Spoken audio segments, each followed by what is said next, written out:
Welcome to another episode of Whitetail Rendezvous. We're heading down to the Shreveport, Louisiana area, and we're going to talk to Jeff Warren. Jeff is the founder and CEO, director of Dream Hunt Foundation. Jeff, welcome to the show. Man, thank you for having me, Bruce. It's a pleasure, man. I'm looking forward to it. Yeah, and let's just start right off. I know you were involved in a ministry for a number of years, and then you decided, with some help from God, to start Dream Hunt Foundation. So how does that work? Man, yeah, like you said, it was actually kind of crazy. It was in some moments of prayer and things like that God began to reveal to me what really felt like He was calling me to do. And so we take kids that are 10 to 18 years old that are disabled or handicapped, and some of the kids are terminally ill. Some of them are disadvantaged, and what I mean by disadvantaged, meaning that they don't have a father in their life to take them hunting. We take kids like that on dream hunting and fishing trips, and man, it's been a blast. We started about 3 years ago, and it's really taken off in the last 3 years, and doesn't look like it's going to slow down anytime soon. Now, you started something, and how'd you get your business plan? How'd you get your board? Because there's got to be somebody out there saying, "Man, I'd like to do something like that." How did you get started? Man, I knew that I wanted to do a nonprofit. So the first thing I did was I called some friends and got some wisdom on the best way to do it, and went through a group of people that start nonprofits, and they kind of guided me along the way on how to step by step how to start a nonprofit. What they did was they asked me tons of questions to narrow down exactly the way it should be structured. And so, from there, I began to pray about who would be on the board of directors. And I knew I wanted men that loved God first. And then I also knew that I wanted men who had started a business because I wanted their wisdom as we went along. And then I wanted men that were just passionate about hunting also, because that was one of the central focuses of what we're doing. So, for anybody out there who want to start something, you have to, I guess, first pray about it and see what God would lead you to do, and then surround yourself with people that you want to be like or like you, in the sense of their faith and their hobbies and what's your direction you're trying to do. So that's kind of the direction I went on it. So it's worked out pretty good.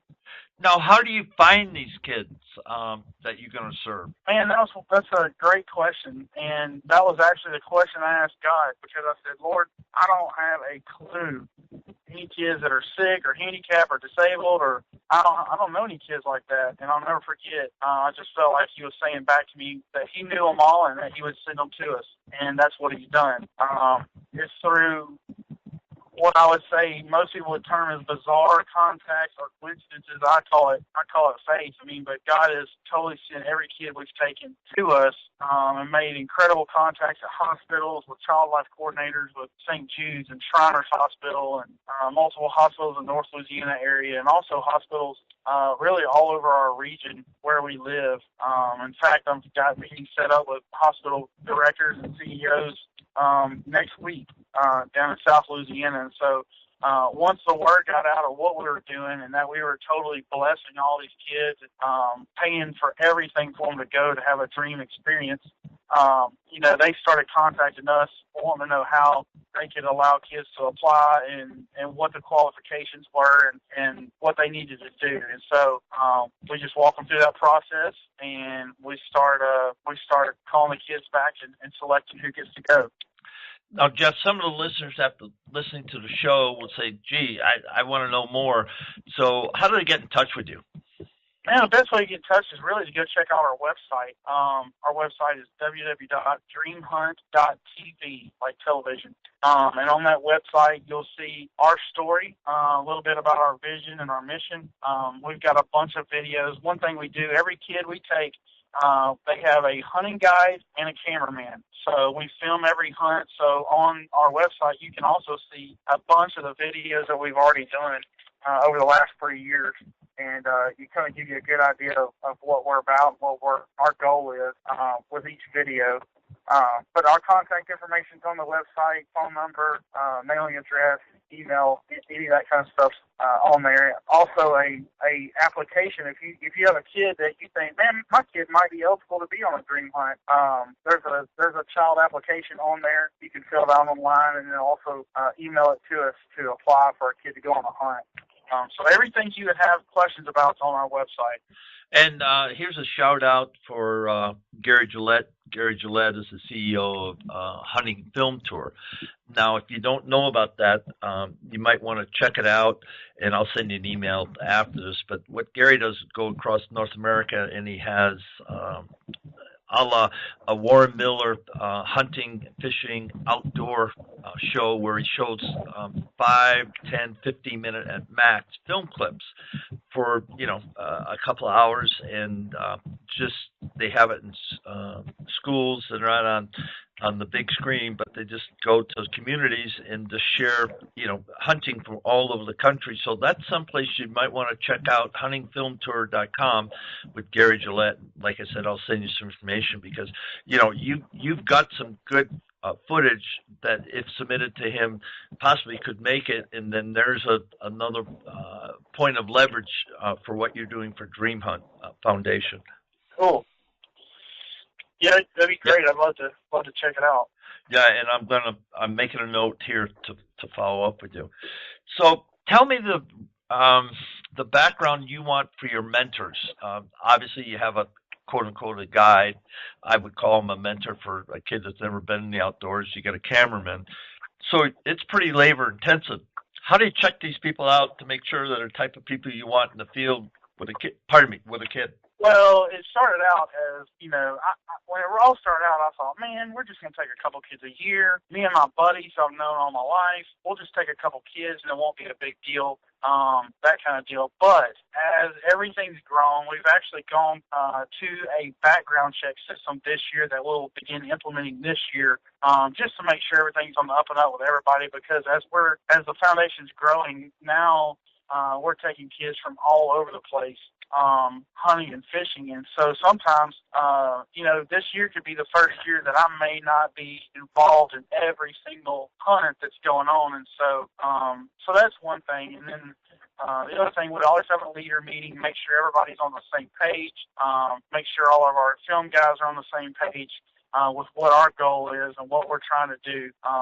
It's all about the kid. This is their experience. This isn't about us and what we want to get or all that kind of deal, but this is about the kids. And so we try to focus on them and their family and to bless them. As a lot of them come in from out of town. Actually, most of them come in from out of town. So we want to just totally take care of them and make it the best experience that they can possibly have, And so as it's grown, obviously everything else has to grow with it. But we have a lot of great guys. We could not do it without all of our awesome hunting guides and cameramen that volunteer to take time away from their own hunting experience with their own families to come and take a kid in the woods that's never been in the woods and make a memory with them that those kids surely will never forget. So it's pretty cool, man.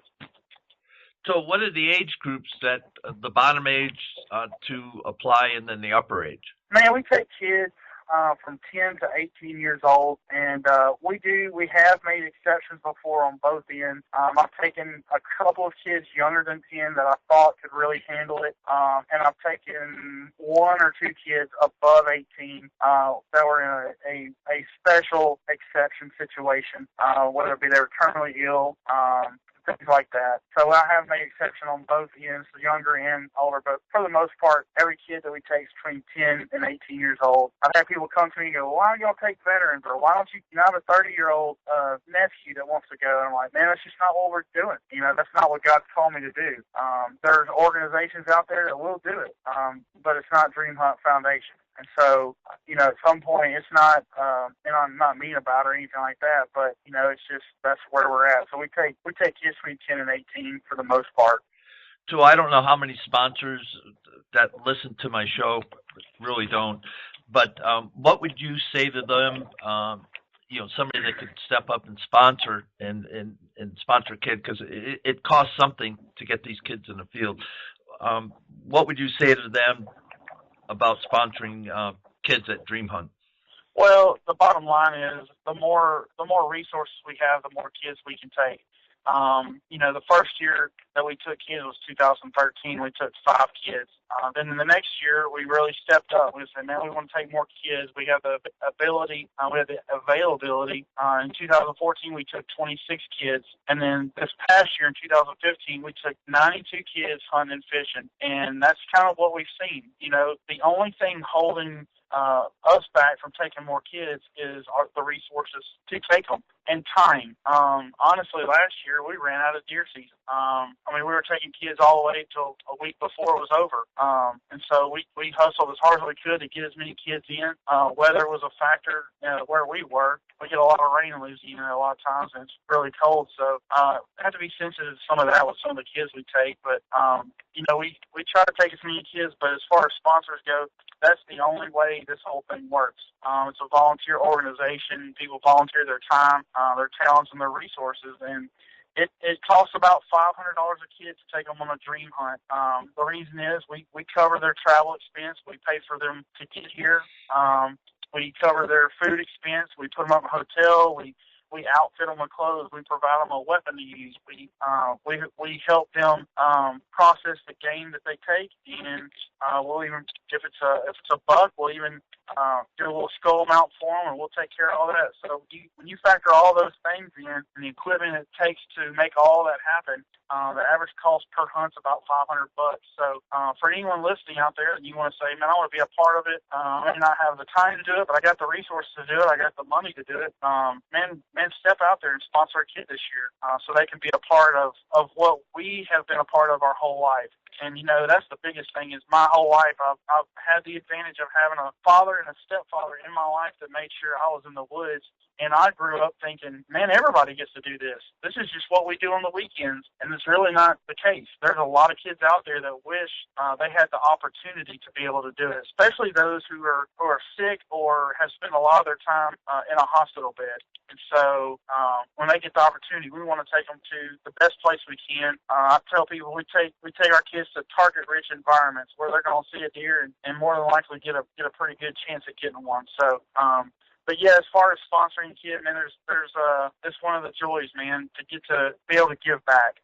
Something we are so passionate about, which I love it. I love hunting. I told you before the show began, I absolutely think about deer hunting all the time. So I'm pretty passionate about it, man. All right, and again, the website is dreamhunt.tv. All right, folks. There's an opportunity for you. Now, let's get back to their hunting tradition. I know in the warm-up we talked about the hunting tradition in your family, and, of course, we have a huge hunting tradition in America, but let's keep it right close to home for you and talk about your dad, your grandfather, and aunts and uncles and other about your hunting tradition, when it started and what it means to you. Well, I grew up. I'll never forget my 4th birthday. We, for my 4th birthday, my dad took me squirrel hunting, and I'll never forget sitting by a pine tree with him, and we were sitting there and hadn't seen many squirrels, but we were sitting right on this little fire lane, and I remember him nudging me, saying, "Look at that!" And I looked up, and a little bitty yearling was running down this fire lane, and it stopped right beside me, almost close enough where I could reach out and touch it, and it didn't see us sitting there, and it turned around and ran off. And I'll never forget thinking, when I grow up, that's what I want to do. I want to kill those right there. I remember thinking that I want to be a hunter. That's what I want to do. That's going to be fun right there. My grandfather never really hunted, so my dad was really into it, and so was my stepdad.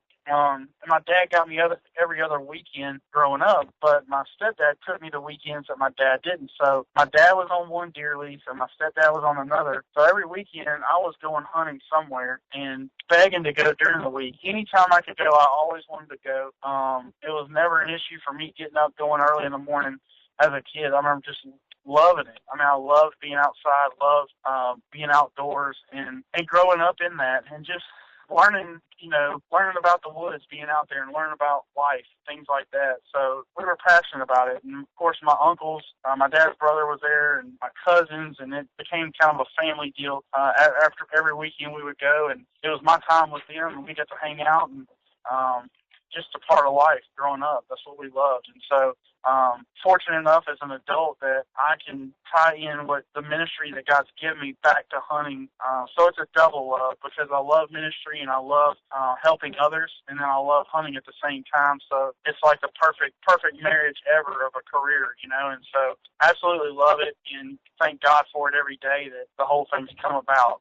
But as far as hunting and family, now my kids, I have 4 kids.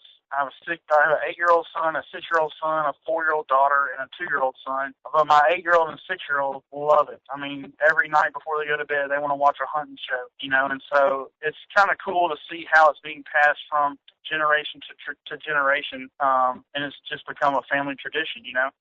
And those traditions are important. I know in my case, we're going to celebrate 50 years of whitetail hunting. I started in 1966, and so we're going to celebrate that with my friends, and it's quite the thing. It really is. So, folks, the tradition of hunting is important because it helps shape us as an individual. And Jeff, why don't you visit that a little bit? How hunting has shaped you as a man? Well, you know, I tell people all the time, you know, in high school, had a lot of, you know, played sports in high school and played football. So every Friday night we were playing football in high school. But immediately after the football game, a lot of my friends would go out and go party, and I would go to my truck with a couple other friends, and we'd go to the woods, and we'd go to the hunting camp. And so for the rest of the weekend, we would spend time at the hunting camp in the woods, and for the most part staying out of trouble, whereas a lot of my friends that were in the city, they got in trouble, what they were doing. And so hunting kind of roundabout way kept me out of a lot of trouble probably in my high school years, and it really shaped who I am because I had so much of a love for it. It taught me a lot about life.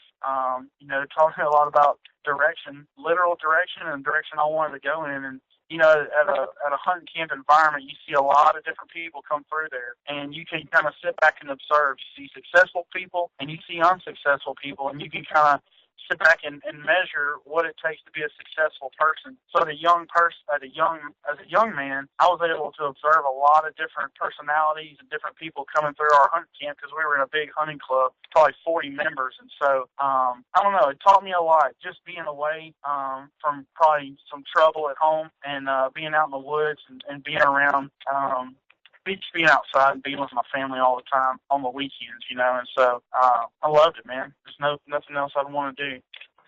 Let's switch it up now, and we've got a lot of background and a lot of your vision and mission. Let's talk about hunting whitetails, and let's start off with your first harvest, your first kill. Was that with a bow or a gun? And kind of walk me through a few years of hunting with Jeff Warren. Man, I was 12 years old when I killed my first deer. We, you know, I grew up on a lease in the deep south in Louisiana where we ran dogs. My dad had some hounds, and so he this particular day they had turned the dogs loose and they were running. And you know, it's hard to kill them running dogs because a lot of times they're running. But this particular day, they're just coming. They happen to be coming right at me, and I'll never forget. I had a 30-30 Marlin 30-30, but it wasn't the old school kind. It was a new kind with the safety trigger on it. And so on the old Marlin 30-30, if you caught the lever action, it was on fire. But you also had to kick the safety off. So I had one of those guns. So the first doe ran out, and I had the safety off. I had the hammer pulled back. I shot. Hit her right in the. I aimed right at her neck, shot her right in the neck, and she fell. Well, my dad and my stepdad had harped on me over and over, when you shoot your gun, you put it on safety immediately. So I put it on safety, and I'll never forget, the second and third doe ran out, and I thought, oh my, and they just stood there. I was like, oh my gosh, I'm about to kill another one. Well, I didn't put the safety back on fire. I just cocked the hammer in it. And I shot the gun 2 or 3 times, but it was like dead fire or whatever, because it wasn't. I had the safety on anyway. So I killed my first deer that day, but I could have killed 3. But from then on, it was just. I remember the first year I killed 1 deer, and then the next year I killed 5, and gradually got into I really got into still hunting a lot. We met a guy in Alabama once that worked for King 69, and he taught me a lot about scent control and wind and all that. And I thought all that was really a bunch of bull until I met him. And I remember meeting him thinking, he told me, he said, look, if you will start using this scent control and play in the wind, you'll kill bigger deer. And I thought, no way. And he said, yes, just try it. Just try it for 1 year. Try it. Try play in the wind. And I said, really? He's like, yes. He goes, I promise you. And I did, and from that year on, I started killing really good bucks. But I never killed a good buck until I really started playing the wind and didn't realize how much the wind had to do with it. I always heard it, thought it was a bunch of, right, kind of deal. But it really is a big deal, and they mature bucks do pay attention to the wind. Downwind is not necessarily a good thing.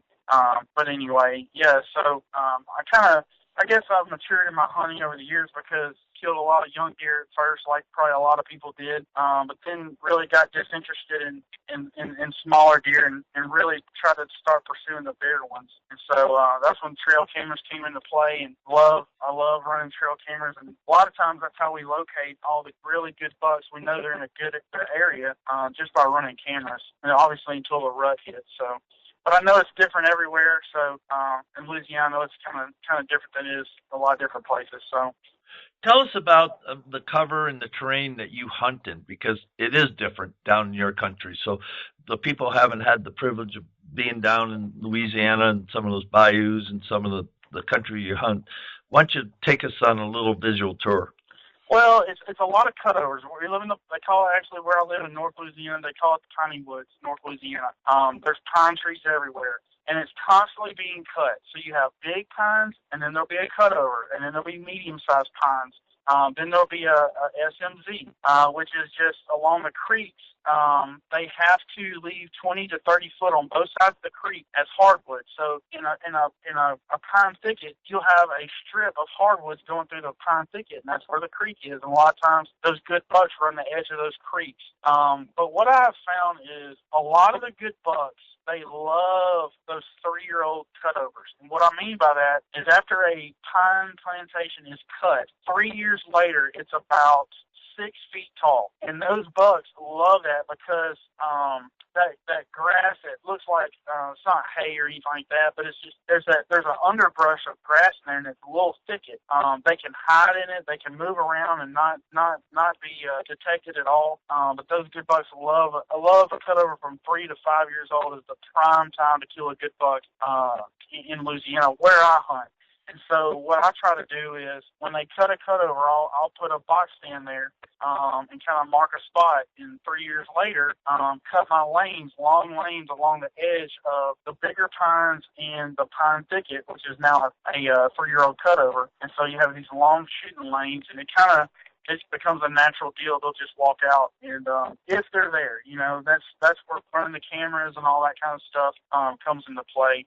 And then, also just managing your area. I mean, that's one problem with a lot of the leases around North Louisiana is they go to this buck rule of 8 point or better. Well, there's a lot of 8 points out there that are 1.5 years old, and they're 105 inches. Well, that's not much of a trophy to me. You know what I mean? And so, you want to manage it with a mature buck, which I think 3.5 to 4.5-year-old buck is plenty mature where we're at. If you kill a 3.5-year-old buck, you just did something, because so many people shoot everything where we live. So it's hard hunting, and we live in a culture where a lot of people where I live hunt a lot. So it's hard to be selective, because a lot of people have the mentality of, well, if I don't shoot that 8-year-old that's a 1.5-year-old, he's going to walk around the corner, and the neighboring landowner or hunter is going to shoot him, and just kind of wasted the opportunity. So it's kind of a crazy deal. People hunt a lot. A lot of good deer are taken where I live, but a lot of small deer are too. So, but those pine thickets, you can't go wrong with a 3 to 5-year-old pine thicket. Now, how long is your season down there, and what weapons can you use? See, that's the other problem, man. I think our season is too long. Bow season starts October 1st in Louisiana. And then the next weekend, the second weekend in October is youth hunt, and that's when we take a lot of dream hunt kids. But youth hunt, they can use a rifle, which is any kid under the age of 16 you can take. If they're accompanied by an adult, you can take them hunting with a rifle. Then there's a week of muzzleloader season. Then usually gun rifle season is the last weekend of October, and rifle season runs from the last weekend of October through the third weekend of January. So literally for over 2 months. Really, if you bow hunt and muzzleloader hunt and rifle hunt, our deer season is almost 4 months long. And when you study other states, I mean, it's like ridiculous how long our hunting season is. And I think I wish it was one change they would make here, but they're slow to make changes around our state. So unless they're raising taxes, then they change that pretty quick. Now, talking to some other guys down in your country, they said the first new moon of January is when the rut kicks in. Is that what you think too, or no? No, here's the thing, and before I had so many kids, I would try to follow the rut around where I live. So where I live in North Louisiana, a river runs through our Shreveport and Bossier City, splits the two towns, called the Red River. On the west side of the river, I've found that the rut starts about the second week of November through Thanksgiving. And it's really weird, man, because on the east side of the river, the rut doesn't start until after Thanksgiving, and it runs to about the second week of December. So it's kind of different. And then when you go on the east side of the state toward Tallulah and Mississippi River, that area, the rut is later. It's around Christmas to first week of January. So the rut's different in North Louisiana depending on where you're hunting at. Now you'll have occasionally different different times. You'll have a doe come in early or doe come in late, and those are certainly things that happen. But for the most part, where I hunt, which is on the west side of the river, that rut happens about the second week in November. I mean, and when it's on for about 10 days, and it's you want to be sitting somewhere one of those days because it's on fire. And it's a lot of fun. Yeah, all day sits. Now, what kind of temperatures do you have? Around November. That's funny you ask that too, because the saying where I live is, if you don't like the weather, wait a minute, it'll change. So it could literally be 85 degrees one day and the next day be rainy and 40. And that helps. A lot of times about that second week in November, if it's hot, it's been consistently warm or hot for 2 or 3 days or a week in a row, and then I see the weather and it's going to a weather change is going to go to cool snap, I will make sure I'm in the stand when that cool snap, because it'll kick it in, and they'll get to moving, and the does will start moving around, things like that. So the weather's consistent. I was going to say, I know some guys that hunt the barometer, and that's weather change. I mean, that's what it is. And they only go on certain barometric pressures, and right now I can't tell you what they do, but you can Google out there, and they've written some articles on it and stuff like that. But it's intriguing that hunting whitetails, no matter where you hunt them in North America, there's always these little nuances. Like you said, well, east of the river it's this time, west of the river is that time. Right. It's just separate about a river. We're not talking 5 miles, 10 miles, 20 miles. It's a barrier river. Of water. That's right. And that's what makes it so interesting, though, I think, Jeff. Well, and look, dude, that's 25 years of chasing good bucks. Trying to pin them down and figure them out where I know good bucks are at, and got different cameras set up all over the place, and figuring out when that rut is, and if that buck's laying close by, I want to be there when that doe comes in. And that's another debate. Do you shoot does early or you wait till later in the year? Well, my theory is pop them early. You want to do your doe management early on. That way, later in the year, you're not trying to harvest a doe that they could be pregnant with twins or triplets. And so we try to do our doe management early on, and theoretically, so anyway. Yeah, that makes a lot of sense on both ends of the spectrum. If you're overrun with does, shoot them later, because then you're going to reduce the herd by X. That's true. Now, and if you got a balanced herd and things are going pretty good, and you know that, and you've done your homework, then the best time to doe is as soon as the season opens, don't shoot or doe. Right.